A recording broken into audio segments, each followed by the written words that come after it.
In a series set in Hell, you would expect to find a host of terrifying characters. But that's perhaps the point of Hazbin Hotel. The fact that Hell isn't what you'd think, and that the people there aren't all bad. There are threatening characters, sure, but none of them are scary. Except... Slippery Twink is going to remember who owns him. I'm gonna fuck everyone in that rancid shithole, I swear to God. Valentino's a character who embodies an evil that is all too common, but still remains shocking. As a demonic overlord who controls the adult film industry in Hell, Valentino's character design is to invoke fear, revulsion, and a deep sense of unease. His chilling nature comes not from just his physical appearance, but from the psychological and emotional terror he inflicts on those around him. Valentino is a character that reminds the viewer that they are, very much, in hell. Valentino's appearance is deliberately crafted to dazzle and unsettle. His tall, thin figure has a wide, leering smile and teeth which are sharp even for the show. This gives him the aura of a predator at the height of its food chain, the only worry being how easy their next meal will be. The heart motifs on his glasses and his general aesthetic, which might be associated with love and affection in other contexts, are twisted into something sinister. The use of hearts are at first a fun design choice, but as the show goes on, Valentino's aesthetic becomes a mockery of what he sells to the public. The contrast between his flashy, almost flamboyant style and the dark reality of his actions amplifies the horror he represents. Valentino's bright colors and stylish appearance might initially attract attention, but they also mask the corruption and depravity that lie beneath. This duality in his design makes him unpredictable, as he embodies the idea that not everything that appears attractive is safe or good. Valentino's character is not just terrifying for the other characters in Hazbin Hotel, he also has a profound psychological impact on the audience. Viewers are confronted with the reality of his actions and the horror of his influence, which can invoke feelings of disgust, fear, and even hatred. Valentino's a reminder of the darker aspects of human nature and the capacity for cruelty that exists in the world. The fear Valentino induces is not just about his actions, but what he represents. He's the embodiment of unchecked power, exploitation, and corruption, all wrapped up in a charismatic and visually appealing package. This combination is particularly disturbing because it challenges the notion of evil as always obvious or easily identifiable. Valentino's charm and influence makes him a more insidious threat, one that can seduce and manipulate before revealing its true terrifying nature. While Valentino does not look good on the outside, he doesn't look like a morally virtuous character, he still does not look as evil as he is, probably a bad person, but nothing compared to the true horror that lies inside.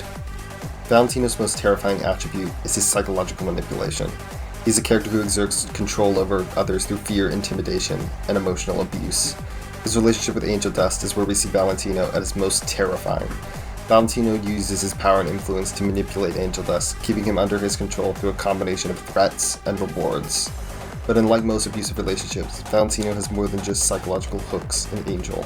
Angel has sold his soul to Valentino, meaning that his consent isn't necessarily required. But Valentino still attempts to control Angel, only breaking out the contract when absolutely necessary. This reveals that Valentino isn't a cold and unfeeling character, but one who has desires other than wealth. Valentino wants Angel to love him, to desire him as well, which is why he manipulates Angel. There's one moment, which in my opinion is the best scene in the entire show, and it's this one.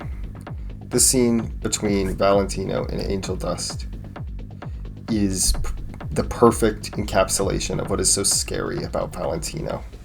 The scene starts off with Valentino asking Angel Dust to meet him in his dressing room.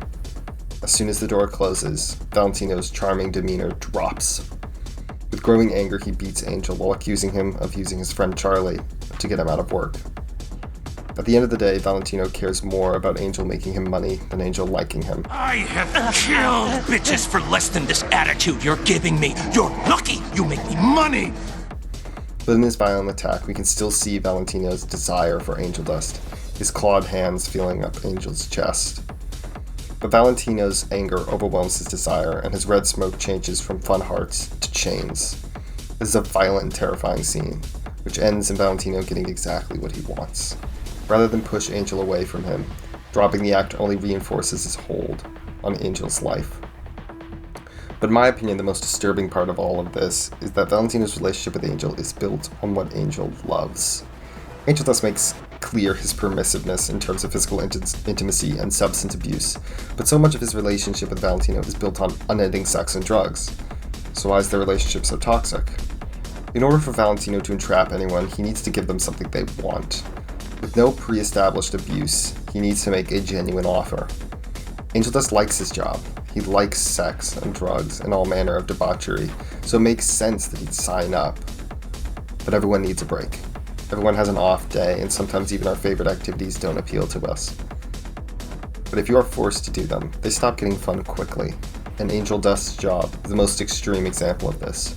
For every terrible day, there are 5 good ones, and that's what keeps Angel coming back. Valentino has taken something that Angel loves, and he's corrupted it.